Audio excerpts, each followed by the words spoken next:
What's up? What's good? Both shorts feeds are up. Let's see if we can do something about this right here. Get StreamYard going.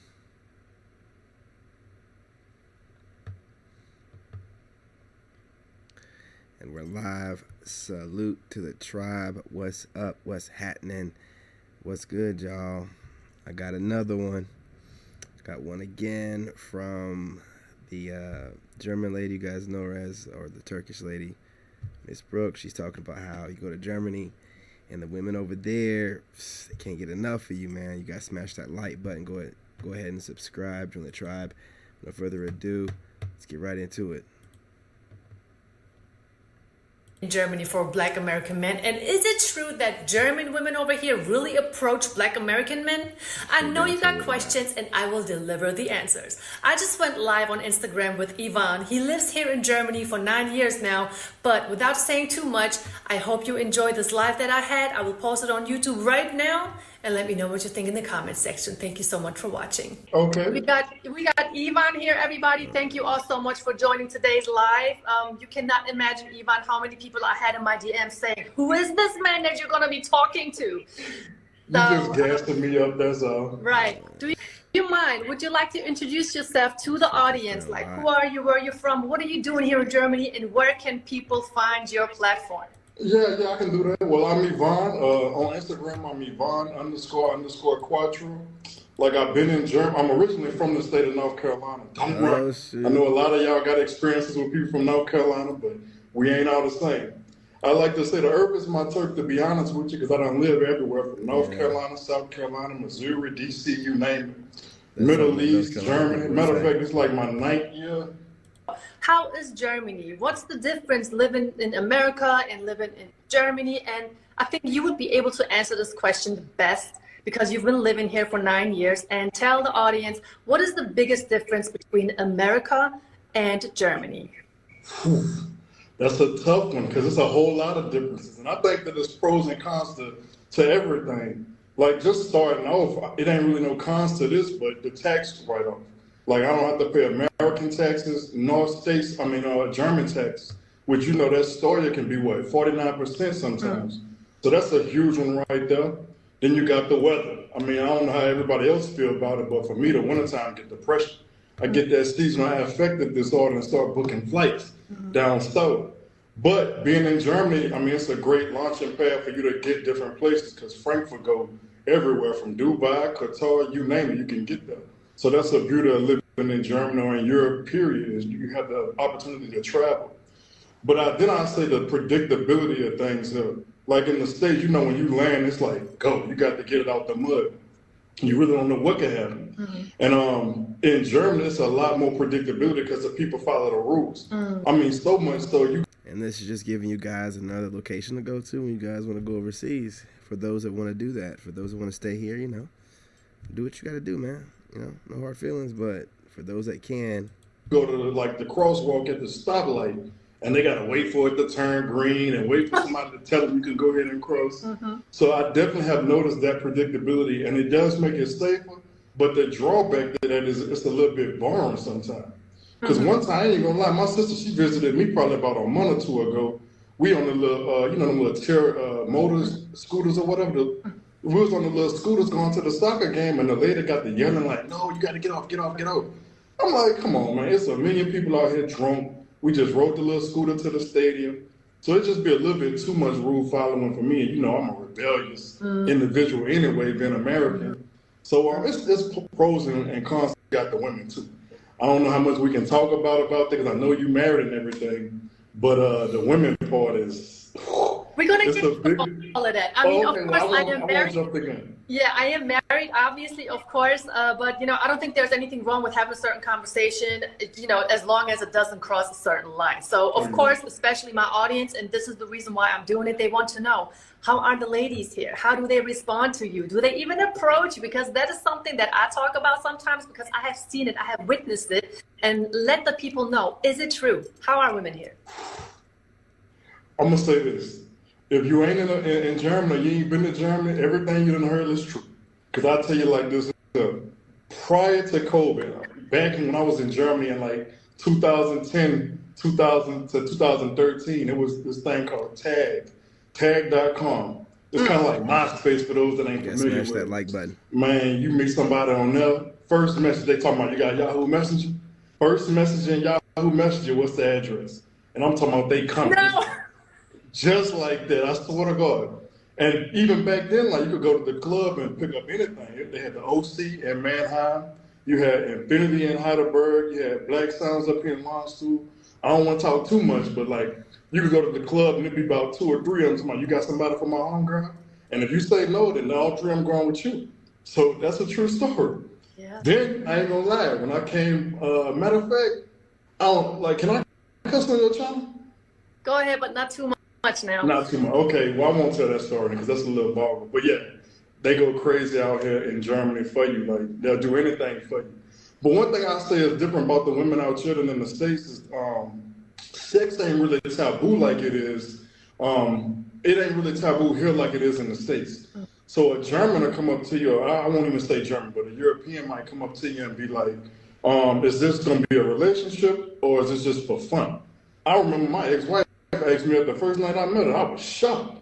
I'm like, I got an option? I can really be honest with you? And my dumb ass chose the relationship. But yeah, why like, do you have that? Well, it didn't work out. Okay, yeah. I mean, you didn't know at that time when you said relationship, so how could you know? Exactly. But where I was watching one of your videos where you was like, you sit down at the table and you already know your husband wants some pepper or wants something to drink. Man, when I tell you Shawty was on it, she was on that type stuff. Like, I needed my hair done, boom, come on, let me do your hair right quick. But I won't like realizing, okay, boom, that's your love language. I need to receive it like that. Because I'm more like a physical touch. Right. Once you cut that part off, I feel like you don't even love me no more. Right. And, True, very. And then especially when you stepping over here and doing it, you know, free willy or willy-nilly with such and such. So I do take a little bit of that blame and responsibility because if you ain't receiving how somebody loving you, they feel the same way and they're going to act out. So, but I'm with you in this. Ain't no excuse for that. Like you got to say, hey, I'm out the relationship and this is what I'm going to do or whatever. But I still take responsibility for mine ending the way it did. You did.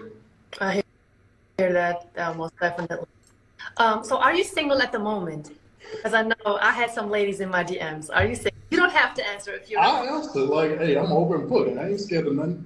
I'll say this. I'll say that I'm actively seeking a long-term relationship with a trustworthy individual, a woman that's in her femininity, somebody that's loyal, you know what I'm saying, that is willing to give me physical touch just like I'm willing to provide and protect for her. Because like I know you do a lot of the, not red pill, but you in that realm of relationship content, I'm looking for that traditional role when it comes to a woman. Like I like to be pampered, but I'm really that, yeah, I'm gonna take care of you just like you take care of me. And I recognize that that's a love language now, so I can receive it and return that same love. That's true. So you also feel as though that women nowadays lack in femininity and empathy? My God, yes. Especially when you go back across that water to that world. Like, I can't even lie to you. I did the American women thing for many, many moons, but I'll never go back. Because I do believe, I don't even know if it's like just this day and age, but it's the culture over there. Like, everybody for themselves. Going back to that the difference between America and Germany is Germans are more like for the community. Even when it comes to like the taxes or when COVID was wrong, you know, people was kind of like, I don't want to get my mama sick or my grandma sick, so I'm gonna stay in the house. Because they care more about each other. In the States, it's all about self. And that ain't just relationship, that's with anything. Yep. But when you start looking at the relationships itself, you'll start seeing, man, the women over there don't give a damn about you. They trying to get it out the mud, get rich, take whatever they can from you. Or they are a businesswoman or very much professional and they really ain't trying to get into that feminine role or the traditional, in that traditional sense, you know? That is true, because I do believe they identify with their role at the job as a boss way too much. You know, they're not leaving that at the door when they're home. No, they bring it home to you, and then they're trying to be your boss and boss you around. Very much. I I ain't gonna lie, I don't want to air too much of my family business out, but I just had that conversation with a very close family member of mine. She a multi-millionaire, got several businesses, do a lot of different things. And I'm like, man, like this boss mentality or this role that you putting on, this ain't helping you in finding a man. And I'm telling you, as a man, like this is what it is. This is how you coming off. And she didn't receive it very well. We ain't spoken in a while, so I gotta mend that. But yeah, it's like you're right. They don't leave it at the job site. Because I support a woman working. I mean, everybody want their own. Of course. But you got to leave that at the door. Exactly. I mean, I lived in America myself, and that's the time where I've seen a huge difference between women that I grew up amongst and women in America. You know, they think they're the center of attention. Yep. Think they're better than somebody. I'm not talking about all, but that's just something that I have noticed.